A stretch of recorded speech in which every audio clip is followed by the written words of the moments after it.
All right, everyone. I'm going to pause here out of story mode for a second, and I think this is. I need to talk about this a little bit more because this whole situation really stinks now, and I've got a bit more information and some updates about this that I know a few people are interested in hearing about. So let's just get right to it. The Scamcaster, we're fairly certain, is just an outright fake. That the whole thing is just totally and utterly fake from its head to the tip of its body there. The whole thing. I bet that those aren't even Squire Electronics. I bet that all this junk is just cheap knockoff junk that out of a parts bin, and that this thing, I was hoping that this was an American neck, that they'd try to adapt to this body. That's what we were hoping, because the advertisement said American neck, Japanese body. I can't remember what it said about the electronics, but that's all garbage. For what he paid for it, it's garbage. Don't get me wrong. If this had been advertised as what it is, as a fake, for 100 or 125 bucks, then we'd be having a different conversation. This video would be going very differently. But the fact that he ripped him off out of a Les Paul that's worth, $600 or $700 used for this pile of crap is egregious. So here's some of the other details that some of the viewers have pointed out. So this nut, look at it. It's cut at an angle. It's like that. I took calipers and measured from here to here and from here to here, and it's really far out. And then, so these tuners, these are bullshit. These are bullshit reproductions. Look at how they're ever so slightly rounded, just in the totally the wrong way. This decal, something about that decal seems off. It doesn't seem right. Either the position doesn't seem right, or I don't know. I haven't really confirmed that yet, but to me that doesn't look right. Also, another giveaway here is that it's funny, but I started taking odd measurements.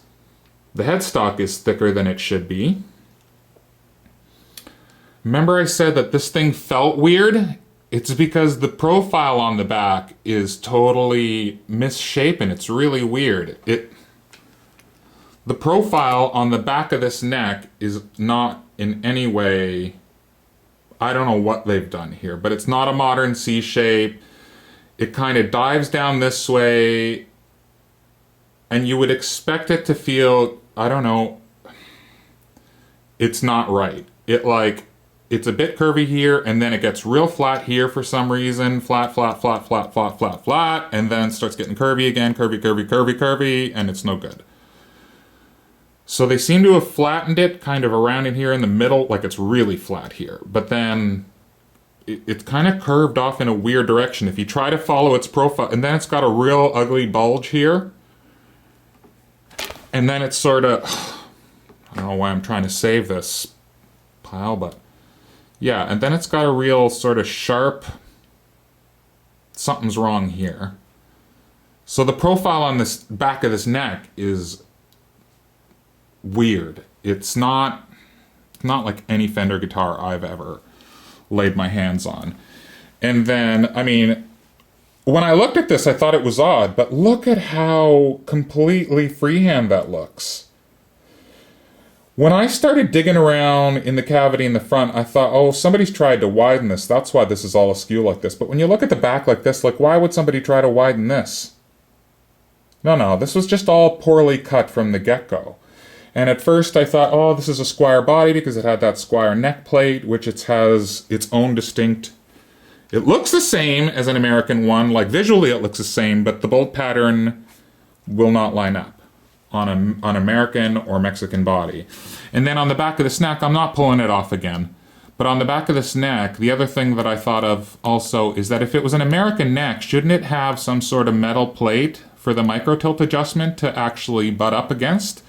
You don't want that micro tilt adjustment to to start pushing up against wood, right? Because then it would destroy the neck. No, there should be some metal plate there. And if they'd removed the metal plate, then there would be evidence that they removed it.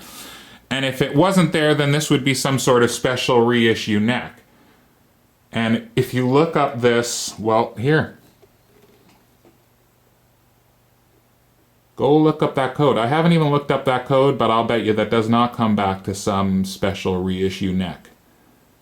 Right? Like, I'll bet that just comes back to some sort of standard American Strat. Who knows what that comes back from? But, like, yeah, this is all total bullshit. This whole thing stinks. Look at the... You know what I found odd, too, was that the profile on this seems so telly-ish. Right? Like, look at a real fender. Look at a real Strat. Incidentally, he went out and bought a brand new one yesterday. So we're going to hot rod this one. This is a nice one he's got. And this fella, what a nice guy. He has such a great attitude. He's basically taken his lumps and he's like, well, lesson learned, move on. He's like, he has zero emotion about it. I mean, he's pissed off, but he went out yesterday, grabbed this. This is when we were sort of hoping that the neck on this other guitar might be reusable and we might put it on another body.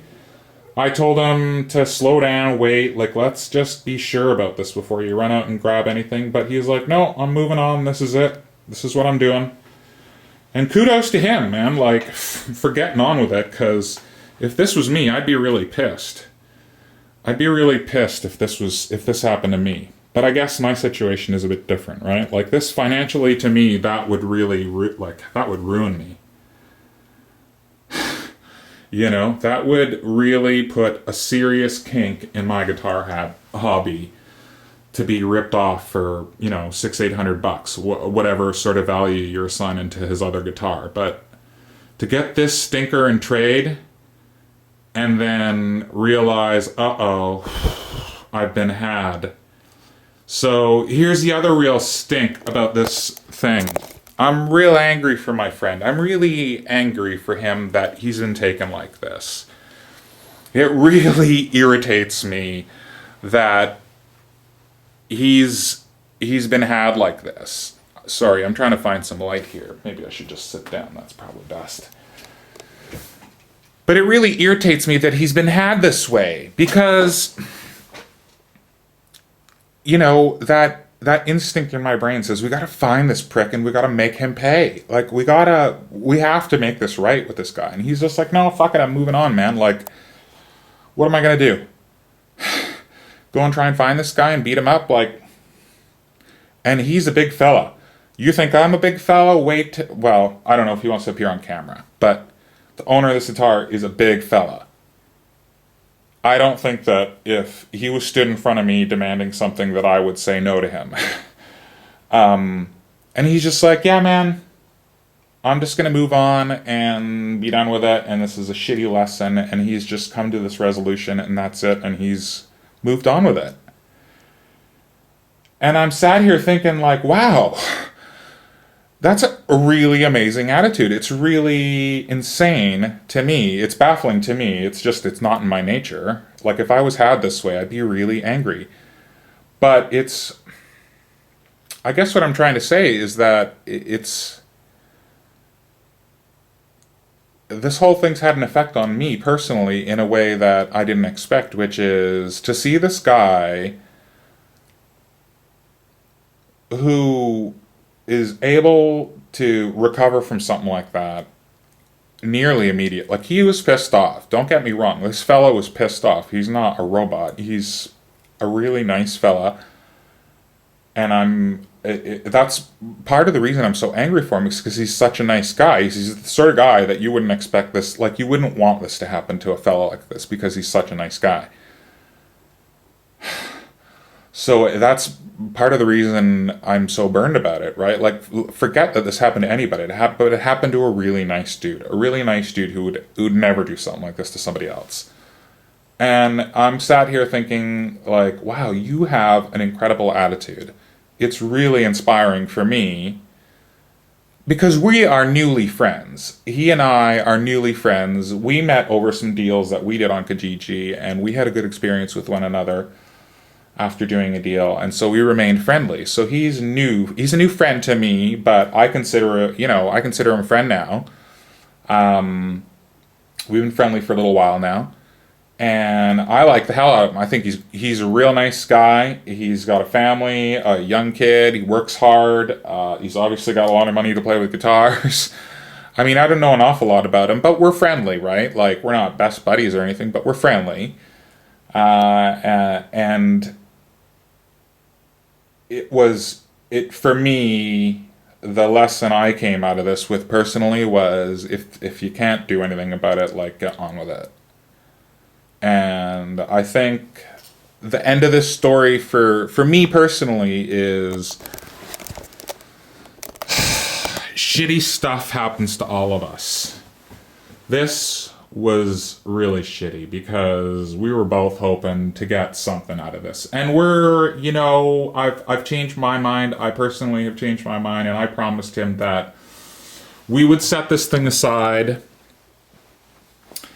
and make something out of it. Because like I said in my last video, it's not like we can't get it going. We can get that guitar going and playing. I don't think we should put any more money into it or any more expensive parts. We should just use what we got there, replace only what we need to, which is probably that nut, and let's see if we can get it going. It might require a lot of surgery, but I don't think it's something that we can't sort out. I think what's cocked up about it is recoverable.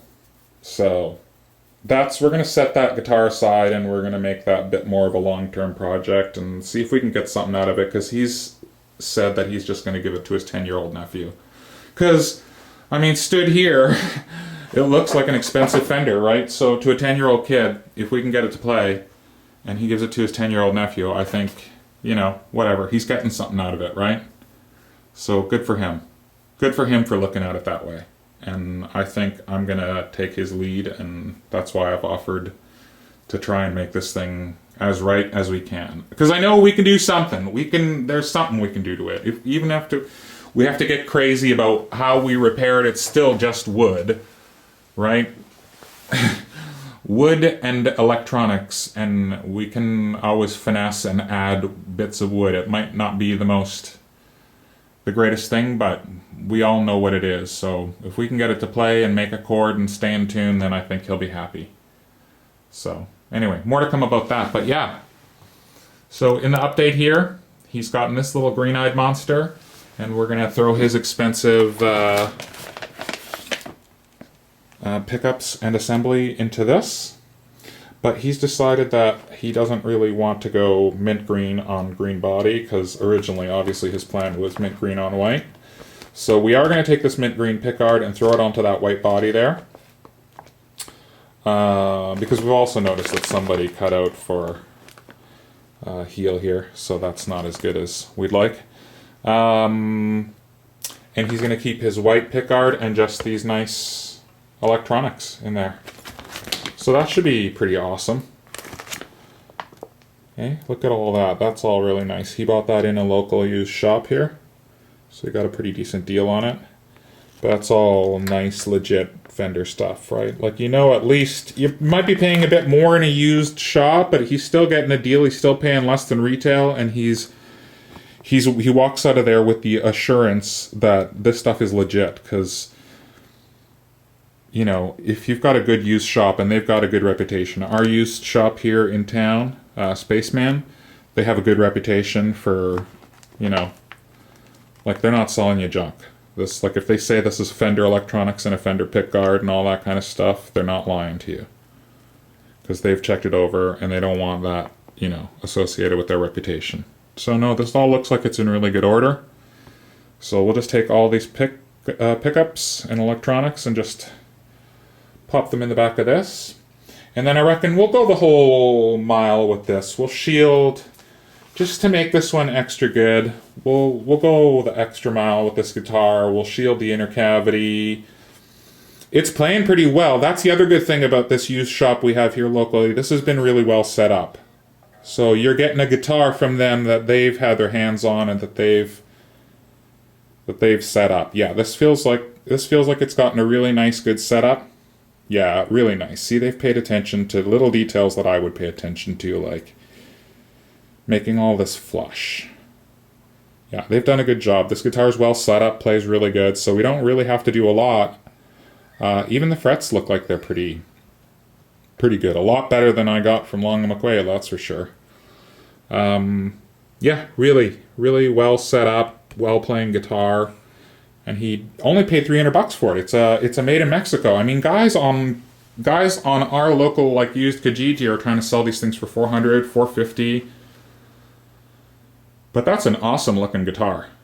Score. So let's put those awesome electronics in it for him next video, and we'll change the ending of this story for him, hopefully. All right, guys. That's a 15-minute update, and hopefully we can follow his lead and just crack on with it.